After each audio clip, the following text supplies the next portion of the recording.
بسم اللہ الرحمن الرحیم۔ ناظرین محترم السلام علیکم۔ ناظرین، پروگرام صبح درخشاں کے ساتھ میں ہوں آپ کا میزبان اظہر علی عابدی۔ ناظرین، صبح دم آپ کی خدمت میں حاضر ہوتے ہیں موضوعات ایسے جو ہمیں علم و آگہی دیں، عمل کی جانب ہماری تشویق کریں اور ان مطالب پر مشتمل ہوں کہ دنیا اور آخرت دونوں سنور جائیں۔ ناظرین، جب کوئی ایسے ایام ہوتے ہیں جو کسی شخصیت سے منسوب ہوتے ہیں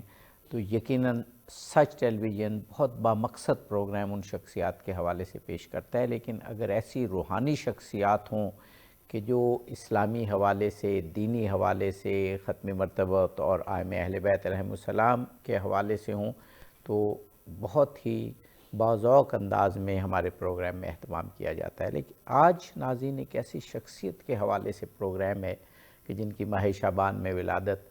کہ جو رہتی دنیا تک یاد رکھے جائیں گے،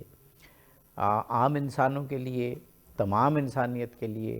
لیکن خاص طور پر نوجوانوں کے لیے ان کی شخصیت ایک لازوال شخصیت کی حیثیت رکھتی ہے۔ ہماری مراد شبیہ پیغمبر، شبیہ رسول،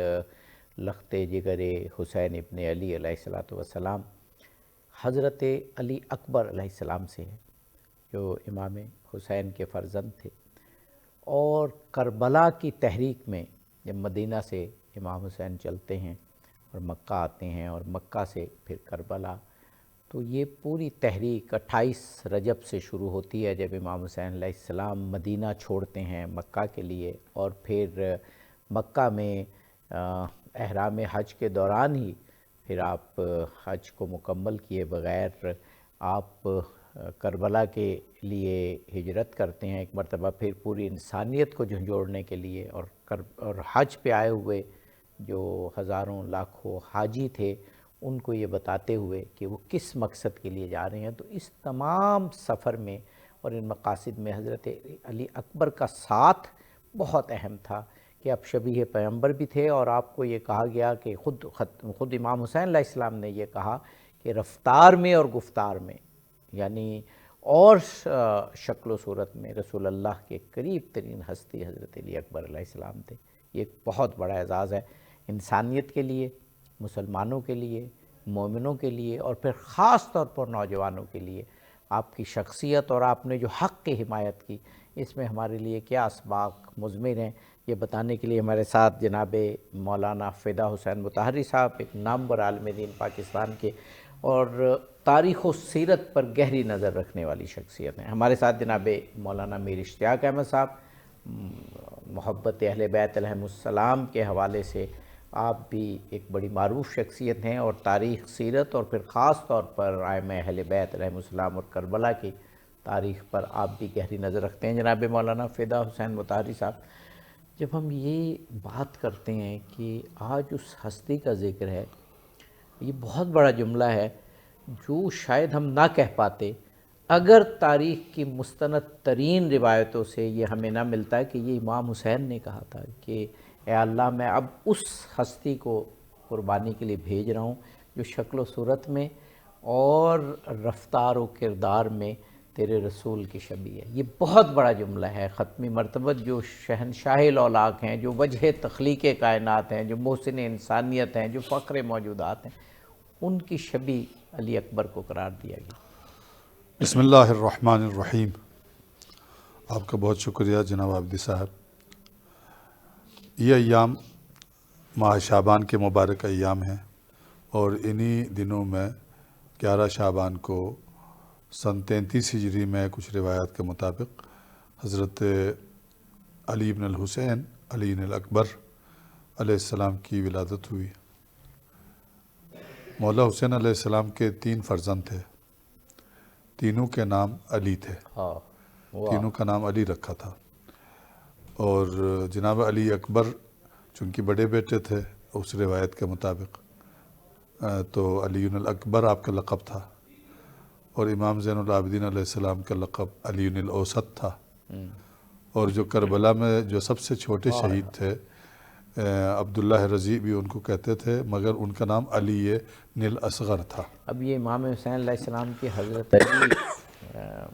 کرم اللہ وجہہ علیہ الصلوۃ والسلام سے محبت کی انتہا دیکھیے. جی محبت کہ بھی تین جی، بیٹے اور تینوں کا نام تینوں علی کا رکھا. نام، بلکہ آپ سے کسی نے پوچھا مولا آپ نے اپنے سب فرزندوں کا نام علی رکھا، تو یہ منسوب ہے کہ آپ نے فرمایا اگر اللہ مجھے 100 بیٹے عطا کرے تو میں سب کا نام علی رکھوں گا.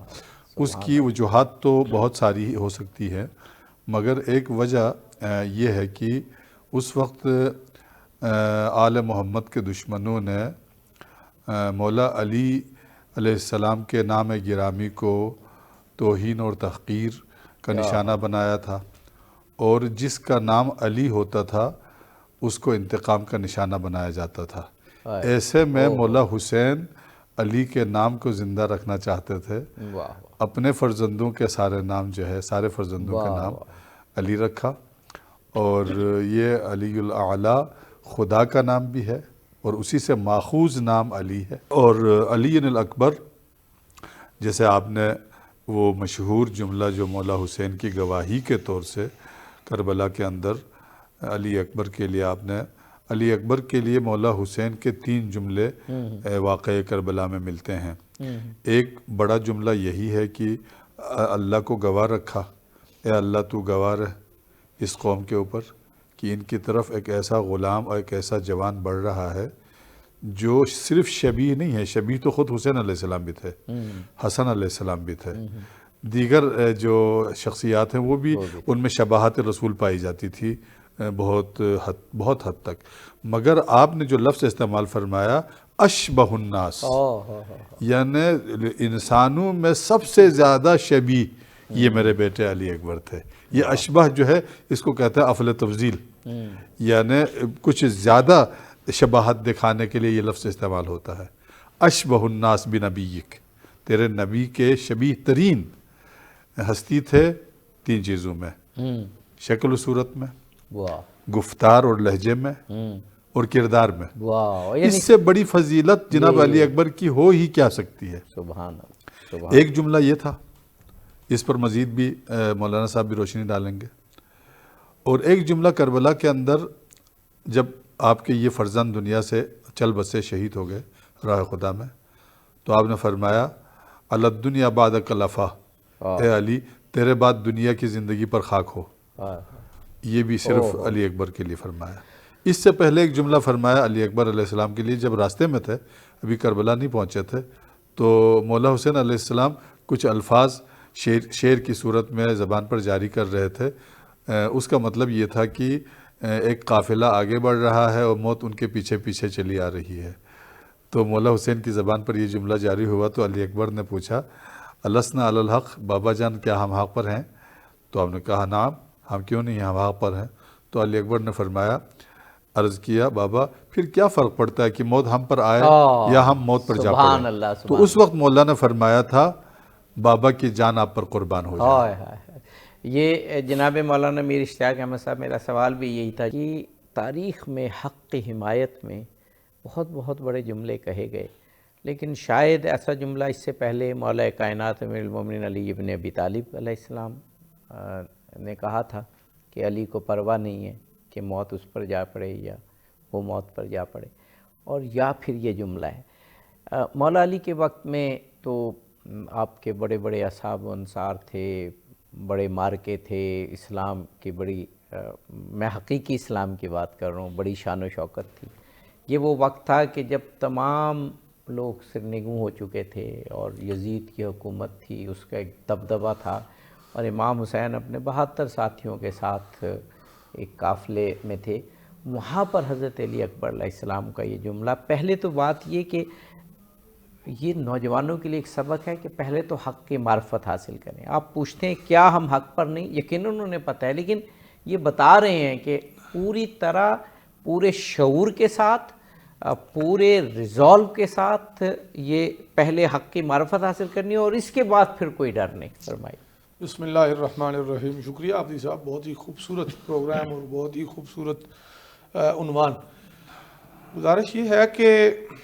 ہمارے ہاں ہم اپنے گرد و پیش کے ساتھ جب تاریخ کے ان خوبصورت حوالوں کا موازنہ کرتے ہیں تو پریشانی ہوتی ہے.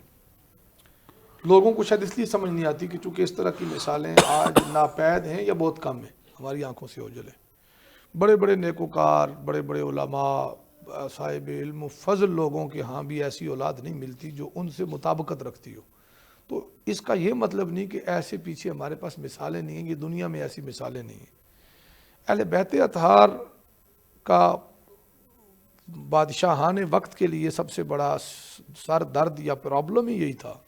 کہ یار ایک شخصیت کو ہم ٹھکانے لگاتے ہیں تو دوسری اس کی مثال آ جاتی ہے، تیسری اس کی مثال آ جاتی ہے۔ تو یہ کردار اور عمل میں یہ سارے ایک سے ایک ہیں۔ کتنا اچھا آپ نے بیان ٹھیک ہے، کیا، تو ان کے لیے ہر ایک شخصیت، اب آپ مولا کائنات کا ذکر کریں گے تو لگے گا کہ بھائی یہ کسی مافوق الفطرت ہستی کی بات کر رہے ہیں، نہیں، وہ بالکل ایک انسان تھے، انسانوں کے درمیان رہے، لوگوں کے درمیان اٹھنا بیٹھنا چلنا پھرنا کھانا پینا کیا، اور حضور کی مجلس میں، جنگ میں، سفر میں، حضر میں، مختلف جگہوں پر آپ کو باقی لوگوں کے ساتھ، اصحاب کے ساتھ گلے ملے نظر آتے ہیں، کردار اور سیرت اور کمالات میں پھر وہ منفرد نظر آتے ہیں۔ واہ واہ، پھر آپ جب ان کے بچوں کا ذکر کرتے ہیں امام حسن و حسین کا، تو ساری کائنات کے بچے ایک طرف ہیں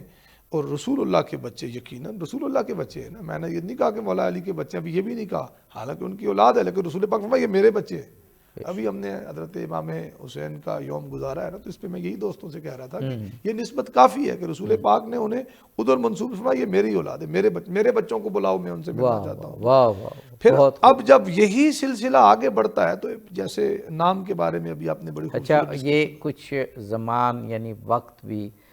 بہت ہی برکت والا ہوتا ہے۔ اب آپ نے جو ابھی خوبصورت جملے ادا فرمائے تو مجھ سے رہا نہیں جا رہا یہ کہتے ہوئے کہ اس وقت ہم جس زمان میں ہیں ذکر کر رہے ہیں رسول اللہ کے بچوں کا، اور اس مہینے میں ہے جسے رسول اللہ نے اپنا مہینہ قرار دیا، تو شعبان کی یہ ساعتیں کتنی بابرکت ہیں کہ آدمی اس پر دل و جان اور دنیا کی ہر چیز قربان کرتے ہیں۔ جی بالکل۔ اچھا عابدی صاحب بیٹھے کہیں بھی ہو نا، آپ ویرانے میں بھی بیٹھ جائیں، اصل میں تو وہ ہمارے بزرگ کہا کرتے تھے کہ موسم بیٹا باہر کا نہیں ہوتا، موسم اندر کا ہوتا ہے۔ آپ کے اندر کا موسم ٹھیک ہو تو باقی کئی موسم آپ کو موافق آ جاتے ہیں، اچھے لگ جاتے ہیں۔ جب ذکر آپ ان ہستیوں کا چھیڑیں گے نا، میٹھا ذکر ہوگا تو آپ کو ہر طرف مٹھاس خود ہی محسوس ہوگی۔ ایک تو یہ ہے ہی موسم بڑا بابرکت، پھر ذکر بابرکت ہے، تو یہ تو دوہرا کرم ہو گیا نا۔ اب اس میں آپ کو عرض یہ کرنا چاہتا ہوں کہ یہ کردار ہمیں امام حسین کا جب پڑھتے ہیں تو یقیناً بندہ باغ باغ ہو جاتا ہے۔ پھر جب ان کی اولاد و امجاد کے آگے دیکھتے جاتے ہیں، وہ سارے صاحب بزرگی، صاحب مجد ہیں۔ امام علی اکبر دیکھیں، عمر ہے 18 سال کی ساری، اور 18 سال میں یہ سورج جو ہے وہ پردے کے پیچھے یا وہ اپنے اس جگہ پہ جا کے بظاہر غروب ہو جاتا ہے، اور آج کی ساری دنیا کی، اس وقت ہماری قوم کی ایک بڑی اکثریت نوجوانوں پر مشتمل ہے۔ بالکل سوچنے کا مقام ہے کہ ایک 18 سال کا نوجوان اتنی فضیلت اور اتنے کمال پر فائز صرف اپنے حسین کا بیٹا ہونے کی وجہ سے نہیں۔ ابھی آقا صاحب نے ذکر کیا نا اس جواب کا کہ موت ہم پر آئی یا ہم موت پر آئیں تو کیا فرق پڑتا ہے۔ یہ فکر کی پختگی، کمٹمنٹ اور انسان کی فکری اور نظریاتی وسعت کو ظاہر کرتا ہے کہ ایک 18 سالہ نوجوان، ہمارے 18 سال کے نوجوان تو بیچارے مشاغل میں سے فارغ نہیں ہوتے، انہیں رشتوں ناتوں کا پتہ نہیں ہوتا، اور ایک وہ فرد ہے جسے امت کی اتنی فکر ہے کہ وہ اپنا ایک جرنیل کے طور پر کام بھی آتا ہے، باطل کی صفیں بھی الٹتا ہے، باطل کا بھی کی معرفت رکھتا ہے، اور حق کی معرفت پہلے سے رکھے ہوئے میدان میں اترتا ہے، اور اپنے والد محترم کو اپنے جواب سے اتنا حوصلہ دیتا ہے، اتنا خوش کرتا ہے کہ وہ کہتے ہیں میری جان تجھ پہ قربان ہو جائے۔ یہ وہ شخص کہہ رہا ہے میری جان علی اکبر تجھ پہ قربان ہو۔ علی اکبر کے مقام کو ناپنے کے لیے تھوڑا سا، ہم تو نہیں ناپ سکتے، لیکن اپنے دماغوں میں اسے ظاہر کرنے کے لیے تھوڑا سا غور فرمائیں۔ یہ وہ ہستی کہہ رہی ہے علی اکبر کو کہ میں تجھ پہ قربان ہو جاؤں، جسے رسول معظم نے فرمایا ہے کہ میرے ماں باپ تجھ پہ قربان ہو جائے۔ سیدہ کائنات کو تو عموماً فرماتے تھے، حسنین کریمین سے بھی سرکار نے ایک موقع پر ارشاد فرمایا کہ تمہیں میرے ماں باپ تم پر قربان ہو جائے، تمہیں پتہ نہیں کہ مجھے تم سے کتنا پیار ہے۔ ایک دفعہ وہ کہیں اوجھل ہو گئے آنکھوں سے، حضور ڈھونڈتے ہوئے وہاں تک پہنچے، اصحاب ڈھونڈ رہے ہیں، حضور ڈھونڈ رہے ہیں، تو وہ شخصیت جو محبوب کائنات،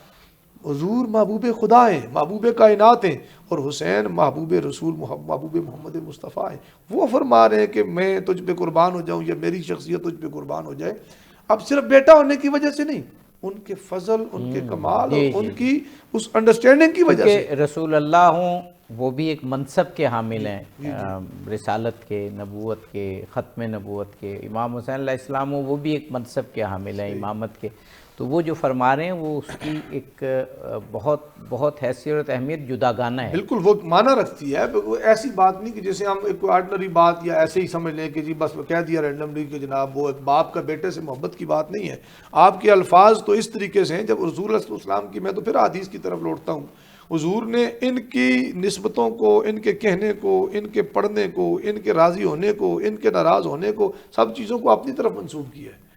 امام حسین علیہ السلام کے بارے میں امام حسن کے بارے میں کیا فرمایا کہ ما ابغض ما فقد ابغضنی من احب ما فقد ابغض، جو ان سے محبت کرتا ہے، جو ان سے کلام کرتا ہے مجھ سے کلام، جو ان سے جنگ کرتا ہے وہ مجھ سے جنگ کرتا ہے، جو ان سے صلح کرے وہ مجھ سے صلح کرتا ہے، جس کو یہ اچھے لگتے ہیں وہ ہمیں اچھا لگتا ہے۔ بلکہ دعا بھی فرمائی، یا اللہ میں ان سے محبت کرتا ہوں، تو بھی ان سے محبت کر، ہر اس شخص سے تو محبت کر جو ان سے محبت کرتا ہے۔ سبحان اللہ، اب یہ اس گھرانے کی بات ہو رہی ہے۔ جی ناظرین محترم، کیا خوبصورت پروگرام اور کیا خوبصورت ذکر ہے حضرت علی اکبر علیہ السلام کا، کہ ان کا نام نامی آتے ہی ذہن و دل اس طریقے سے کھل اٹھتا ہے کہ واقعاً وہ ساعتیں جب ہم ان کے بارے میں بات کر رہے ہوں، سوچ رہے ہوں، وہ دوسری ساعتوں سے بہت جداگانہ ہوتی ہیں۔ حضرت علی اکبر علیہ السلام کی کیا اہمیت ہے اسلام میں، اسلامی تعلیمات میں، اور ان کے اسوہ کی کیا اہمیت ہے، اس پر ان کے ولادت کے حوالے سے ذکر ہو رہا ہے۔ ہمارے ساتھ رہیے، جلدی واپس آتے ہیں۔ ناظرین، پروگرام میں ایک مرتبہ پھر آپ کو خوش آمدید کہتے ہیں۔ ناظرین، حضرت علی اکبر علیہ السلام کی شخصیت پر یہ پروگرام ہے۔ ماہ شعبان میں آپ کی ولادت ہے، اور آپ کی شخصیت کربلا کے پیغام کے حوالے سے، امام حسین کے فرزند کے حوالے سے، اور شبیہ رسول اور کردار رسول کے قریب ترین ہونے کے حوالے سے بہت ہی اہمیت کے حامل ہے، خاص طور پر نوجوانوں کے لیے۔ مولانا فدا حسین مطہری صاحب، مولانا میر اشتیاق احمد صاحب ہمارے ساتھ موجود ہیں۔ حسین مطہری صاحب، لوگوں کو کسی اسوہ کی ضرورت ہوتی ہے۔ ابھی تو جتنے بھی ماہرین نفسیات اور ماہرین تعلیم ہیں، وہ اپنی تحقیق کے بعد اس بات پر متفقہ طور پر پہنچ گئے ہیں کہ تعلیم کا سب سے بہترین طریقہ رول ماڈل ہے۔ دو چیزیں ہیں کہ تعلیم کی بابت جو ڈسکور ہوئی آخر کار، اور یہ کہا گیا کہ اسی کے ذریعے تعلیم ہو سکتی ہے۔ ایک تو سٹوری ٹیلنگ، یعنی قصوں کے ذریعے، کہانیوں کے ذریعے تعلیم،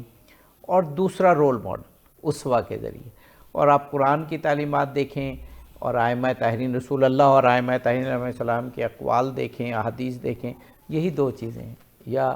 قصے بیان ہوئے ہیں عبرت کے لیے، لیسن کے لیے، یا پھر رول ماڈل۔ حضرت علی اکبر علیہ السلام کے رول ماڈل میں وہ کیا خاص بات ہے جو آپ سمجھتے ہیں؟ پہلے آپ سے سوال ہے اور پھر جناب میر صاحب سے بھی، کہ آج نوجوان کو اس کی ضرورت ہے۔ ہم کہہ سکتے ہیں نا کہ زمانہ گزر گیا، 1400 سال گزر گئے، کیا وہ رول ماڈل اب بھی ہمارے لیے حضرت علی اکبر کا نوجوانوں کے لیے اسی طرح ویلڈ ہے، اسی طرح درست ہے، اسی طرح کارآمد ہے، مفید ہے؟ فرمائیے۔ دیکھیے جی، کائنات کے اندر یہ تو غیر مسلم بھی اب مانتے ہیں، مسلمانوں کے لیے تو ہے ہی، افضل ترین ہستی سرکار دو عالم محمد مصطفیٰ صلی اللہ علیہ وسلم، ان سے بڑھ کر تو کوئی ہستی نہیں ہے۔ بعد از خدا بزرگ تو ہی قصہ مختصر۔ میں آپ کی تائید کے لیے کہ پچھلے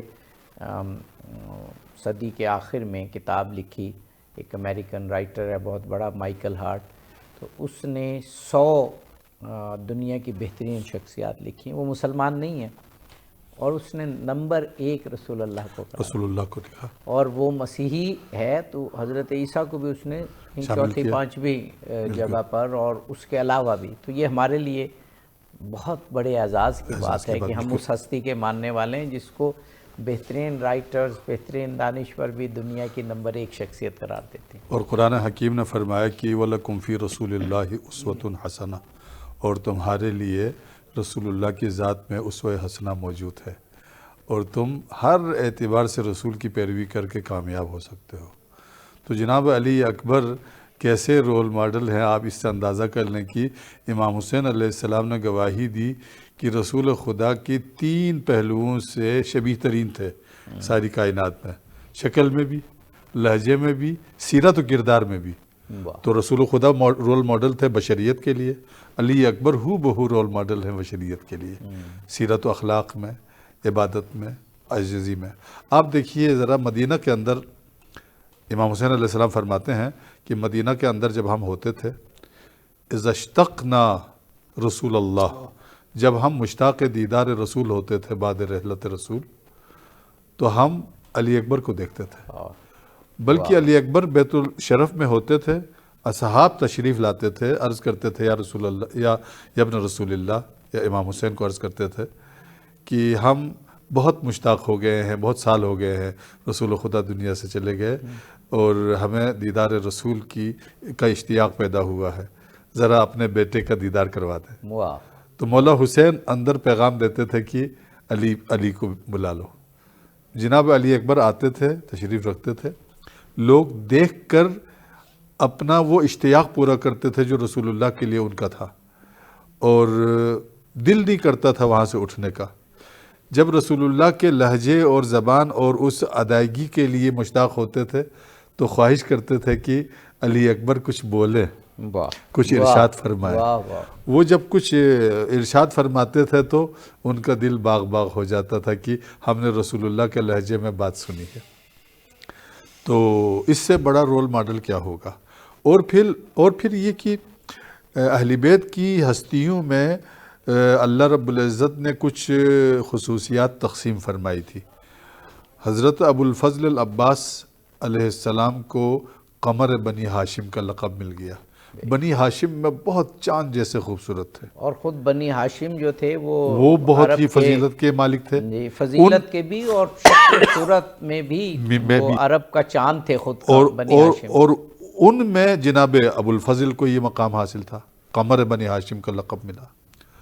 جناب زینب سارے عقلاء تھے، عقلاء عالم تھے، وہ خاندان اہل بیت آل رسول، مگر ان میں جناب زینب کو عقیلہ بنی ہاشم کا لقب ملا۔ بنی ہاشم کی سب سے بڑی عاقل۔ دنیا کی چالاکی کو تو عقل مند نہیں کہہ سکتے نا، معیار حق پر اترنے والے کو عقل مند، تو سب سے بڑی عقیلہ جو ہے، عاقلہ جو ہے، جناب زینب کو قرار دیا۔ اور پھر ہر کسی میں ایک الگ الگ خصوصیات تھی، مگر جناب علی اکبر میں وہ ساری خصوصیات سمٹ کر خلقاً و خلقاً و منطقہ رسول اللہ کی ہو بہو عکاسی کرنے والی ہستی تھی۔ کیا بات ہے، واہ! یہ جناب علی اکبر کی ذات گرامی ہے، اور جن کی پرورش بھی جناب زینب نے فرمائی تھی۔ آل رسول کے بچوں کی پرورش امام حسن اور امام حسین علیہ السلام نے ان کی تربیت کی ذمہ داری جناب زینب کو دی تھی کہ آپ ان کی پرورش کریں۔ تو کیا ہستیاں تھیں! حضرت علی اکبر نے اپنے اس 2 ہستیوں کو، کربلا کی 2 شہیدوں کو لشکر اعداء کی طرف سے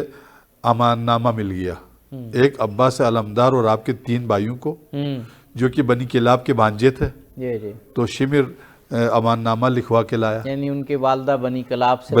سے تعلق رکھتی تھی، تو انہوں نے کہا کہ ہمارے بھانجوں کو بچا لیں گے۔ اور ایک چونکہ جناب علی اکبر علیہ السلام کی والدہ گرامی لیلہ بنت ابی مرہ بن ابی عبیدہ ثقفی، ان کی رشتہ داری بھی وہاں اس لشکر میں رہنے والے لوگوں سے بنتی تھی والدہ کی طرف سے، تو انہوں نے کہا جناب علی اکبر علیہ السلام کی خوبصورتی، حسن، کمالات تو اتنے زبان زد تھے اس دور میں کہ حاکم شام کے دربار میں، حاکم شام جو کہ مخالف اہل بیت اور دشمن اہل بیت تھا، اس نے بھی اعتراف کر کے کہا کہ اگر کوئی منصب ملنا چاہیے تو علی اکبر کو ملنا چاہیے۔ تو ایک جملہ ہوتا ہے، مولانا صاحب تائید کریں گے، والفضل ما شہدت بہ الاعداء، فضیلت ہوتی وہی ہے جس کی گواہی دشمن بھی دے دے۔ تو وہاں بھی اعترافات ہوتے تھے، تو ان کو بھی امان نامہ مل گیا تھا۔ حق کی حمایت میں یہ 2 ہستیاں ایسی کھڑی ہو گئی کہ عباس علمدار علیہ السلام نے لعنت بھیج کر اس امان نامے کو واپس بھیج دیا، کہا تمہارے اور تمہارے امان نامے پر میں لعنت بھیجتا ہوں کہ فرزند رسول کو چھوڑ کر میں تمہاری امان میں آ جاؤں۔ اور جناب علی اکبر نے بھی اسی طرح سے ان کے امان نامے کو مسترد کر دیا اور حق کے ساتھ کھڑے رہے اور جان دینے کو سعادت ابدی سمجھا، اور اس خوبصورتی کے ساتھ راہ خدا میں جان عطا کی، جان دے دی کہ امام حسین علیہ السلام نے بھی فخر کیا ان شہادتوں کے اوپر، اسلام کو ان شہادتوں کے اوپر فخر ہوا۔ بے شک جناب مولانا میر اشتیاق احمد صاحب، اسوہ کی بات ہو رہی ہے۔ ابھی میں بعض اوقات اخباری کالم پڑھتا ہوں، بعض اوقات کچھ جو نام نہاد دانشور ہیں ان کی گفتگو سنتا ہوں کہ فلسطین میں کیا ہو گیا، اور فلسطینی قیادت نے جو ہے وہ مروا دیا اور آزمائش میں مبتلا کر دیا اور بہت بے بصیرتی دکھائی وغیرہ وغیرہ، جبکہ ہم دیکھتے ہیں کہ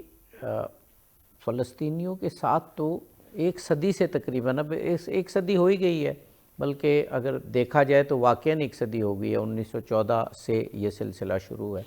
ایک صدی سے ان پر ظلم ہو رہا ہے اور وہ ظلم جاری ہے، لیکن کہا جاتا ہے جی کہ یہ تو فلسطینی قیادت نے جو ہے وہ آزمائش میں مبتلا کر دیا۔ اب حق کی خاطر قربانی دینا یا حق پر جمے رہنا، اگر حق پر جمے رہنے سے کہ راہ میں مشکلات آتی ہے، آزمائش آتی ہے، تو اس سے حق کو تو نہیں چھوڑ سکتے۔ اب آج کے دور میں ان دانشوروں کو اگر کوئی صحیح جواب دیا جا سکتا ہے تو وہ حضرت علی اکبر کی سیرت سے، کہ جو مولا حسین علیہ السلام کو کہتے ہیں کہ بابا کوئی ڈر نہیں، اگر ہم حق پر ہیں تو ہم موت پر جا پڑیں یا موت ہم پر آ جائے۔ پہلی بات تو یہ ہے عابدی صاحب کہ ماشاءاللہ آپ خود ایک اچھے دانشور ہیں، تو آپ کو کاغذی دانشوروں کو پڑھنا سننا نہیں چاہیے، مشورہ ہے میری طرف سے فری میں، وہ سامنے نظر آ جاتے ہیں کہتے ہوئے۔ دوسری گزارش یہ ہے کہ الاستقامت فوق الکرامہ، استقامت جو ہے نا وہ کرامت سے بھی اوپر ہوتی ہے۔ اگر کوئی شخص حق گوئی اور حق کے راستے پر ڈٹ جائے، صرف اس کا یہ ڈٹنا، اس کا محاذ پہ کھڑے رہنا، وہ راتوں کو جاگنے والے عبادت گزاروں اور ان کی تسبیحوں اور ان کی ساری چیزوں سے بہتر ہے۔ حضرت علی اکبر کی بات اب کر رہے ہیں کہ ان کی استقامت اور ان کا ٹھہرنا آج کے جو گئے گزرے دور میں حق کی خاطر لڑنے والوں یا حق کی خاطر ڈٹنے والوں کے لیے کیسے مشعل راہ ہے۔ میں اس میں تھوڑا سا اس سے آگے بات کرنا چاہتا تھا، جو میں نے پچھلے سیگمنٹ میں تسلسل بات کے لایا تھا نا میں، کہ جناب رسول کریم حضرت مولا کائنات، آپ کا گھرانہ، آپ کی سیدہ کائنات ہیں، پھر حسنین کریمین ہیں، پھر ان کی اولاد ہے۔ آپ کو کہیں بھی فرق نظر نہیں آئے گا اس سیرت، کردار اور حق کے ساتھ وفا کرنے اور حق کے ساتھ اس کی سپورٹ کرنے میں، حالات کسی بھی طرح کے ہوں، خواہ وہ ابتدائی ہجرت سے پہلے کے حالات تھے مکی دور کے، خواہ وہ جنگیں ہیں، اور جنگوں میں بھی خواہ وہ احد کا میدان سجا ہوا ہو جبکہ تنہا رسول پاک کے پاس تنہا علی کھڑے ہوں، وہ حالات ہوں، یا وہاں سے نکل کر خندق اور خیبر سے ہوتے ہوئے آپ رحلت رسول کریم صلی اللہ علیہ وسلم پہ آ جائیں، پھر خلافت راشدہ کے سارے زمانے میں حق کا معیار کہیں بھی چلا کے بھی اصحاب پیغمبر کو بھی حضرت مولا علی کے پاس آنا پڑتا تھا، کیونکہ رسول پاک بتا گئے کہ حق ان کے ساتھ رہے گا اور یہ حق کے ساتھ رہے گا، حق کی پہچان یہ گھرانہ بن گیا۔ پھر آپ کے بعد جب جبر عام ہوا تو اب آپ کربلا کے پس منظر میں دیکھ لیں کہ جب بالکل ننگی جارحیت تھی تو حق لوگوں کو پھر بھی 72 میں نظر آیا، وہ آپ کو محلات میں نظر نہیں آیا۔ اب اس کربلا جو قیامت تک کے لیے، بلکہ ہمارے استاذ اور مربی حضور شیخ الاسلام فرمایا کرتے ہیں کہ وہ ابتدا سے لے کر کربلا تک 60 ہجری تک اسلام محمدی ہے اس کا عنوان، اور کربلا سے قیامت تک اسلام حسینی ہے۔ واہ واہ، اور وہ جو رسول اللہ کی حدیث ہے کہ حسین مجھ سے اور میں حسین سے ہوں، اس کی گویا یہ تفسیر ہے۔ یہ جی رسول معظم صلی اللہ، یقیناً حضرت امام حسین کے اعمال اور آپ کا یہ بڑا اقدام اور قیام، آپ کا یہ رسول معظم کی سیرت کا ہی تتمہ اور آپ کا اس کا حصہ ہے۔ تو میں یہ گزارش کر رہا ہوں کہ کربلا کے اندر ہماری تمام خواتین کے لیے بہترین نمونہ سیدہ زینب پاک، سیدہ زہرا ثانی سلام اللہ علیہا کا ہے۔ بچوں کے لیے، بچوں کے آپ کو اون و محمد کے، آپ علی اصغر کے نمونے موجود ہیں۔ جوانوں کے لیے میں نے پہلی بھی عرض کیا کہ اس پوری ملت کا ایک بڑا حصہ جوانوں پر مشتمل ہے، ان کے لیے بہترین نمونہ۔ اب یہ صرف نمونہ جوانوں کے لیے، ان کے لیے وہ جو اس کا ذکر آقا صاحب نے کیا، لقد کان لکم فی رسول اللہ اسوۃ حسنہ، ایک رسول معظم کی وہ لکھی ہوئی سیرت ہے جو ہم کتابوں میں پڑھتے ہیں۔ ایک رسول معظم کی سیرت الگ الگ گوشے ہیں نا۔ اب ادھیڑ عمر میں رسول معظم کیسے تھے، حسین کو دیکھو، جوانی رسول معظم کی کیسی تھی اس کا ذکر عموماً کتابوں میں کم ملتا ہے، تو علی اکبر کو دیکھو جس کو کہ آپ نے بھی ذکر کیا، انہوں نے بھی ذکر کیا، اور یہ کتابوں میں آپ کو کثرت سے ذکر ملتا ہے کہ اپنے گفتار میں، کردار میں اور شکل و صورت میں. اب اس میں شکل و صورت تو آ گئی نا من جانب اللہ نے بنائی، اس میں بندے کا کوئی دخل نہیں ہے، لیکن کردار اور سیرت کی تشکیل بندہ خود کرتا ہے یا اس کے والدین اس کی نوکیں پلکیں درست کرتے ہیں. صرف اب ہمارے ہاں کیا ہوتا ہے، میں بڑی جرات کے ساتھ بغیر بلا خوف تردید یہ کہنا چاہتا ہوں، جس طبقے سے میں تعلق رکھتا ہوں وہاں کچھ شخصیات ہوتی ہیں معاشرے میں جن کا لیڈنگ رول ہوتا ہے، اسلامی طور پر، روحانی طور پر، ریلیجس لیڈر ہمارے علماء ہوں یا ہمارے صوفیاء اور پیران کرام ہوں.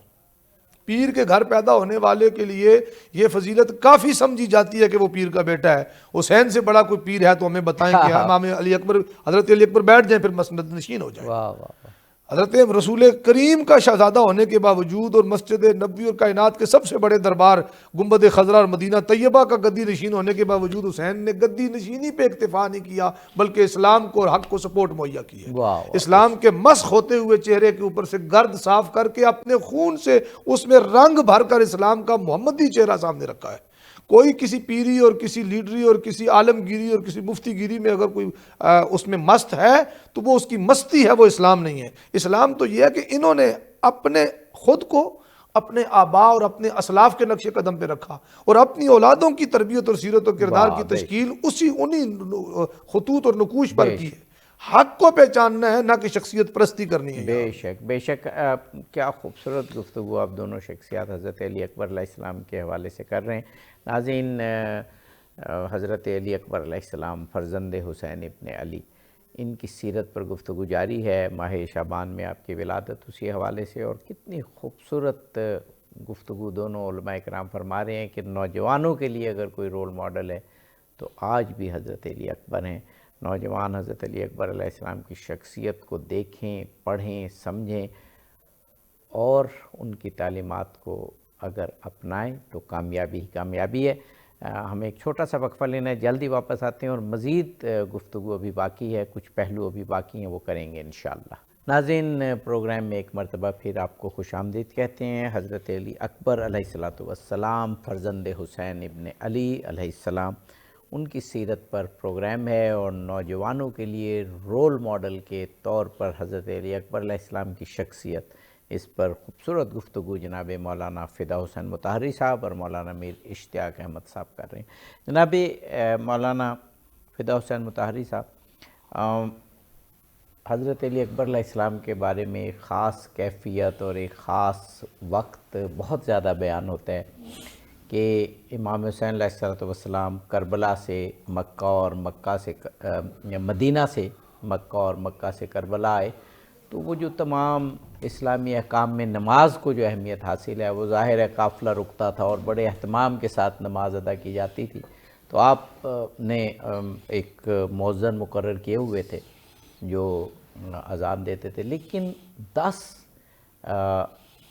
ماہ محرم کی صبح یعنی عاشورے کے دن آپ نے خاص طور پر اپنے ریگولر مؤذن کے بجائے کہا کہ علی اکبر تم اذان دو. اس کا فلسفہ، اور اب جب ہم دیکھتے ہیں شب عاشور منائی جاتی ہے، شیعہ سنی مل کے عزاداری کرتے ہیں، تو وہ خاص اذان 10 محرم کی صبح وہ اذان علی اکبر کہلاتی ہے، اور اس وقت جو مجالس میں، محافل میں، اور اس وقت جو خاص کیفیت ہوتی ہے وہ وہی جان سکتا ہے جس نے وہ اذان علی اکبر سنی ہو. تو یہ کیا خاص فلسفہ تھا اس کا، میں چاہوں گا یہ آپ بیان فرمائیے. جی، جیسے پہلے مولا حسین کا یہ ارشاد بھی بیان ہوا مختلف گفتگوؤں میں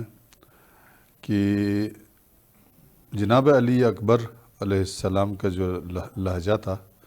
وہ لہجہ رسول تھا. واہ واہ. امام حسین علیہ السلام نے 9 محرم کو جب دشمن کی طرف سے حملے کی تیاری نظر آئی، بلکہ شاید اعلان ہوا کہ ہم جنگ کرنا چاہتے ہیں، تو حضرت عباس علمدار کو حکم دیا کہ بھائی عباس جا کر کے ان سے اگر ہو سکتا ہو تو 1 رات کی مہلت لے لو، ہم جنگ کے لیے یا اس کے لیے استقامت کے لیے تیار ہیں، مگر 1 رات کی مہلت لے لو، اس لیے کہ ہمیں قرآن سے، عبادت سے بہت عشق ہے، ہم نے وداع کرنا ہے، ہم تلاوت قرآن کریں گے، ہم عبادت کریں گے. اور ہم اپنے اہل بیت سے بھی الوداع کریں گے۔ اور ایسے میں ہمارے بعض علماء نے ایک خوبصورت جملہ یہاں پر کہا ہے، میں یہ بھی عرض کروں کہ وہ ایک شب کی جو مہلت بظاہر تو امام حسین علیہ السلام نے دشمن سے لی تھی، مگر حقیقت میں دشمن کو ایک شب کی مہلت دی تھی کہ اگر اب بھی کوئی غور فکر کر کے خود کو آتش جہنم سے بچا سکتا ہے تو بچا لے۔ تو چنانچہ اس کا نتیجہ حر کی آزادی کی صورت میں اور آمد کی صورت میں یہ نتیجہ بلکہ نکلا ہے۔ تاریخ میں نے پڑھا کہ شب عاشور اور عاشور کے ارد گرد کوئی 30 کے قریب لوگ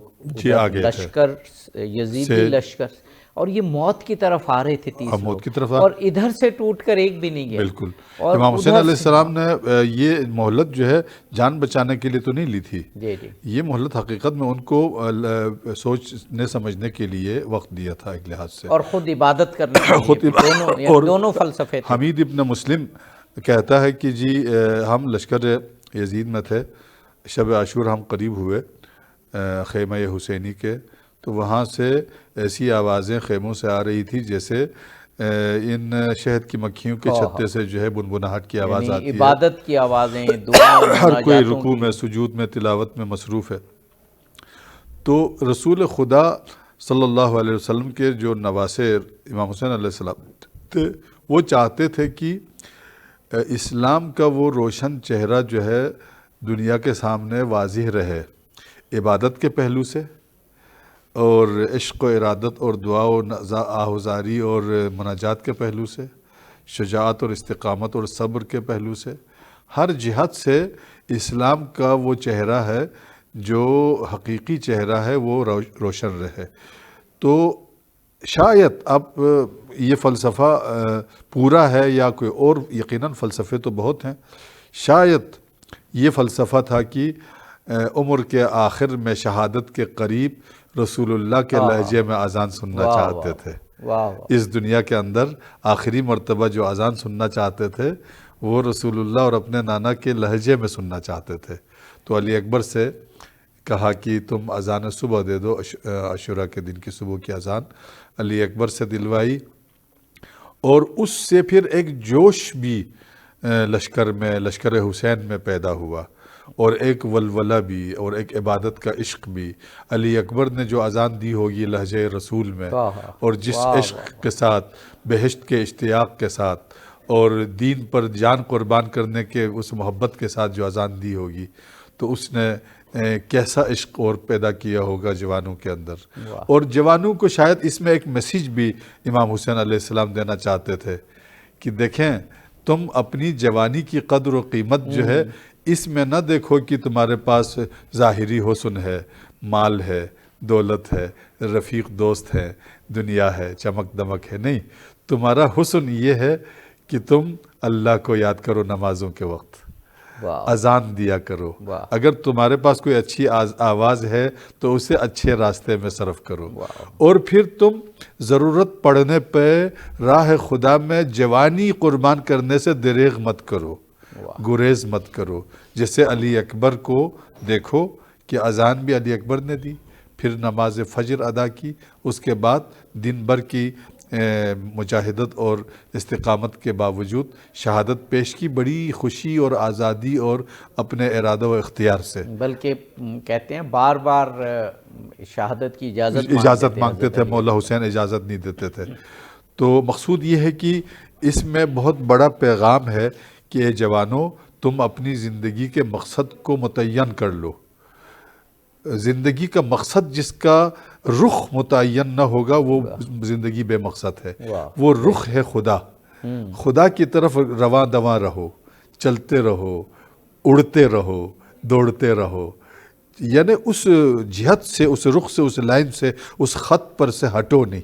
اور وہ خط معین کیا ہے، وہ لائن کھینچی ہے علی اکبر نے اپنے خون سے۔ جی واہ، بے شک جناب مولانا میر اشتیاق احمد صاحب، وہ کیا سما ہوگا کہ کربلا کا ایکزار ہوگا، چاروں طرف ہزاروں کا لشکر ہے، درمیان میں یہ 72 ہیں، اور اللہ کی عبادت ساری رات ہوئی، اور پھر اس کی جو سحر ہوئی تو شبیہ رسول حضرت علی اکبر نے اذان دی ہوگی۔ خاص طور پر نوجوانوں کے لیے اس میں کیا میسیج مضمر ہے؟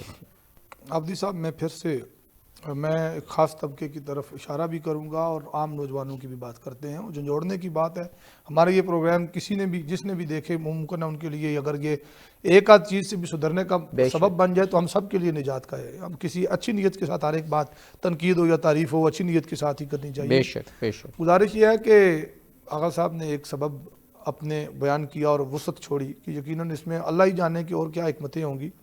ایک حکمت تو یہ بھی ہے کہ درد میں نماز پڑھنے، اب یہ کیفیت خوف کی اور غلبے کی اور بے سر و سامانی کی، غریب الوطنی کی، اب دیکھیں نا کیا کیفیات ہوں گی. بے شک کہ وہ اپنے اس راستے کو آگ سمیت اس پہ ڈٹے ہوئے ہیں، لیکن بہرحال انسانی فطری تقاضوں کے مطابق اس طرف کا ظاہری اسباب کا موازنہ کریں تو یہ بے سر و سامانی کے عالم ہے، غریب الوطن ہے. ان کی ڈھارس بھی بندھی، اور وہ جو ہر آئے صبح عاشور یا دیگر کسی کو حق قبول کرنے کی استطاعت ملی تو میرے خیال میں وہ حی علی الفلاح جو حضرت اکبر نے فرمایا تھا، آ جاؤ فلاح کی طرف. اب ایک تو ان کی بدبختوں کی بدبختی ثابت ہوگی، جن کے لیے راہ حق پہ چلنے کے لیے یا پہچاننے کے لیے کوئی امکان تھا، انہوں نے رسول خدا کے لہجے میں جب یہ دعوت الی الفلاح، دعوت الی الصلاح، دعوت الی الحق سنی ہوگی. دیکھیں نا زبان کی بھی ایک اپنی تاثیر ہوتی ہے. بعض لوگ اذان دیتے ہیں تو دل کرتا ہے ایک مسجد جانے کو، بعضوں کے لہجے ایسے ہوتے ہیں کہ بندہ وہ اس طرح سے کوئی رغبت نہیں ملتی. یہ فطری چیز ہے. تو جب ان کا بولنا، ان کا لہجہ رسول معظم صلی اللہ علیہ وسلم سے مشابہ تھا، ایک تو حضرت امام حسین نے یقیناً اپنے لیے بھی تسکین اس میں پائی ہوگی، اور وہ تسکین کافی ہے ان سارے دکھوں کے مقابلے میں کہ رسول خدا کی جیسی آواز کانوں میں رس گھول رہی ہے. بہت اچھا آپ نے نقطہ. دوسرا یہ کہ آپ نے زمانے سارے کے والدین کے لیے یہ ایک معیار پیش کر دیا کہ میں نے یہ تیار کیا تھا، اللہ کی طرف بلانے والا، اللہ کی طرف دعوت دینے والا، اور اللہ کی خاطر اپنے آپ کو لٹانے کے لیے بار بار اصرار کرنے والا. اللہ کی بارگاہ میں بھی اپنا خراج پیش کر دیا، یا اللہ میری تیاری، میری 18 سال کی محنت یہ ہے جسے میں تیرے سپرد کرتا ہوں. یہ تیرا نام بلند کرتے ہوئے گیا، یہ خیر کی طرف بلاتا ہوا گیا، اور لوگ گواہی دیں گے نا ساری کائنات کی کہ جس نے اللہ کی طرف بلایا. لیکن ایک اور پہلو ہے،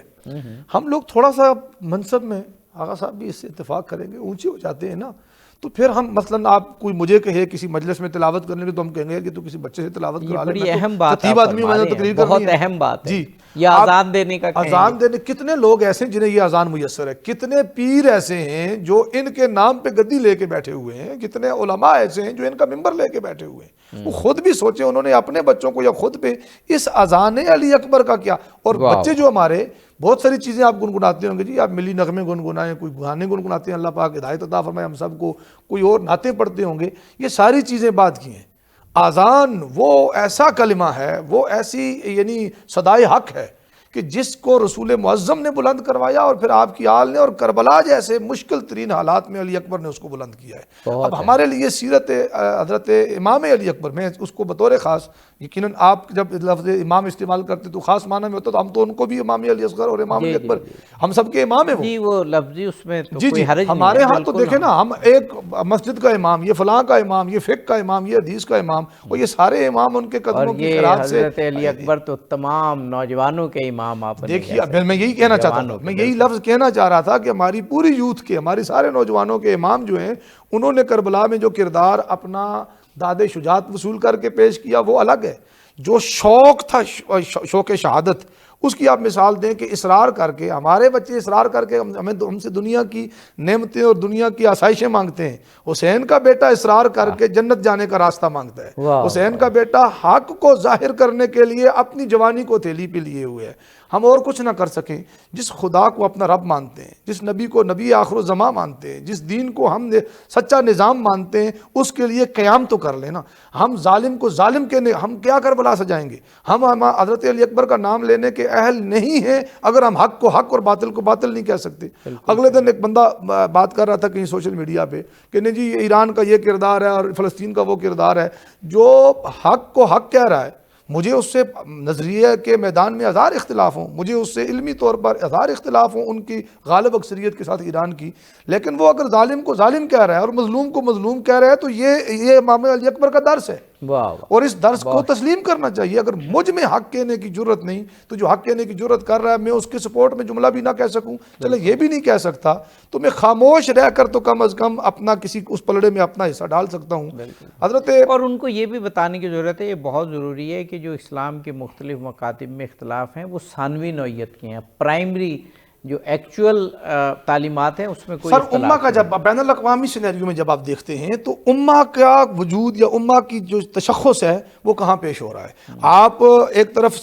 آمنا و صدق نہ کرتے چلے جائیں، سب کچھ آپ ایکسیپٹ کرتے چلے جائیں اور نو کہنے کی آپ میں جرت نہ ہو۔ امام حسین نے اور آپ کے پورے خانوادے نے اپنی بیعت کی، اپنے مریدوں کی، اپنی گدی کی، اپنی کسی چیز کی پرواہ نہیں کی نا، تو آج ہمیں کبھی ریاست کی، کبھی اپنے جناب اکانومی کی، کبھی ٹریڈ کی پرواہ ہے۔ جو نہیں کرتے وہ حسینی کردار اپناتے ہیں، اور ہمیں حسینی کردار وہی، میں کہتا ہوں کلمہ حق بلند کرنے کے لیے کربلا کی اذان ہوئی تھی، امام علی اکبر کی اذان، کلمہ حق بلند رکھنا، حالات کسی بھی طرح کیوں، میں نے بیٹا کھڑا کیا ہے محاذ پہ کلمہ حق بلند کرنا۔ جی آغا صاحب ہمارے پاس تقریباً 2 سے 3 منٹ ہیں، پروگرام کو کیسے ختم کریں گے کیونکہ آج بڑی آزمائش کا دور ہے، عالم اسلام کے لیے بڑی آزمائش کا دور ہے۔ اس آزمائش کے دور میں حضرت علی اکبر علیہ السلام جو دراصل امام حسین علیہ السلام کی تربیت کا اثر تھے، اور امام حسین مولا کائنات کی تربیت کا اثر تھے، اور وہ رسول اللہ کی تربیت کا، تو گویا حضرت علی اکبر دراصل رسول اللہ کی تربیت کا تسلسل تھے۔ یقیناً فرمائیے۔ حقیقت یہ ہے جی، حضرت علی اکبر کی زندگی ہے یا کربلا کے دیگر جو شہداء ہیں ان کی زندگی اور انہوں نے جو کردار دکھایا، وہ حقیقت میں کائنات کے تمام حق پرستوں کے لیے اپنے اندر پیغام رکھتے ہیں، مسلم ہو یا غیر مسلم ہو۔ ایک ہستی نمونہ بنتی ہے بشریت کے لیے، واہ، اور تمام ان پاکیزہ نفوس کے لیے کہ ان کے اندر پاکیزگی کا ایک چھوٹا سا بھی حصہ ہو تو وہ اپنی طرف کھینچنے کے لیے کافی ہے۔ اذان علی اکبر کا جو فلسفہ ہے اس میں ایک یہی سامنے نظر آتا ہے کہ جو لشکر والے ہیں ادھر یزید کے، یزیدی لشکر جو سامنے تھا، ان میں کئی ایک ایسے لوگ ابھی زندہ تھے جو رسول اللہ کی آواز کو انہوں نے سنا ہوگا،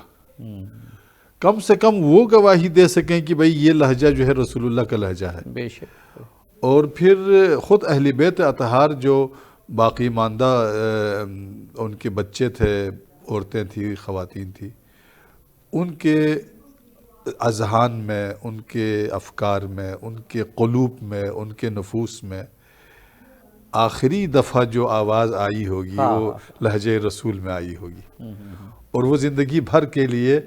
گویا پیغام حسین دنیا کو بھی دینا چاہتے تھے اور اپنے خانوادے کو بھی دینا چاہتے تھے۔ اس کو عمر ابن عبد ود کے واقعے کے ساتھ بھی جوڑ لینا جی، کتنے بڑے دشمن کو بھی آخری مرتبہ حضرت علی نے پہلے سدھرنے کا موقع اور دعوت دی ہے۔ یہاں چونکہ ہزاروں کا لشکر تھا، ایک ایک کو بتانے کا فرمایا سب کو دعوت حق دے دو، اجتماعی دو۔ بہت خوب جناب مولانا فدا حسین مطہری صاحب، جناب مولانا میر اشتیاق احمد صاحب، حضرت علی اکبر علیہ السلام کی سیرت پر آپ نے خوبصورت گفتگو فرمائی۔ ناظرین، جب تک کربلا زمانے میں زندہ رہے گی اور یقیناً زندہ رہے گی، اس وقت تک حضرت علی اکبر کی اذان کی صدا ہمیشہ دنیا میں حق والوں کے لیے گونجتی رہے گی۔ ضرورت اس امر کی ہے کہ اس صدائے حق کو، اذان کی اس آواز کو ہم سنیں بھی اور اپنے قلب و روح میں بھی بسائیں، تاکہ ہمیشہ ہمیشہ حق کا ساتھ دے سکیں، کیونکہ حضرت علی اکبر کی زندگی کا سبق یہی ہے کہ ہمیشہ حق کی حمایت کرنی ہے، ہمیشہ حق کا ساتھ دینا ہے، تبھی دنیا اور آخرت دونوں کی نجات ممکن ہو سکے گی۔ اظہر علی عابدی کو اس ایپیسوڈ سے اجازت دیجیے، فی امان اللہ۔